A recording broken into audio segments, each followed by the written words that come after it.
Abbiamo mandato una lettera al ministro Lupi e stamattina ci siamo appellati anche al prefetto di Venezia, perché il prefetto sappiamo che ha un'autorità che può essere superiore anche a tutte le istituzioni in campo.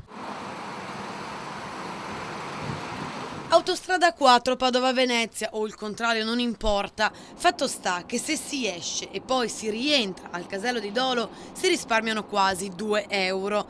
Naturale allora che lo facciano in molti, ma questo significa per chi vive lì a Vetrego smog, rumore, auto in coda la mattina e la sera soprattutto. Qui non ci sono soltanto vecchi che vivono, devono vivere anche bambini ed è giusto che vengano su un ambiente sano, non inquinato come adesso questo è diventato. Di nuovo fuori gli striscioni perché dopo le ultime proteste i cittadini speravano in una svolta, ma niente. CAV ha comunque fatto il suo dovere interessando tutte le istituzioni di competenza.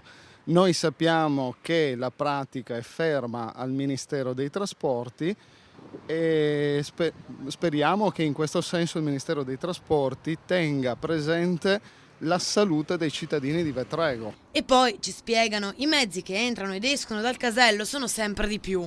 Molti tir fanno questo gioco del tornello, c'è da tenere presente che il casello del passante di Spinea è vietato ai camion, che potrebbero comunque uscire anche di là, invece è vietato e giustamente i camion vengono di qui. Bisogna fare qualcosa, non è possibile che dopo 4 anni si sia ancora al punto di partenza. Il casello doveva essere provvisorio, è diventato definitivo. La barriera di Villabona non è stata arretrata a ronco duro.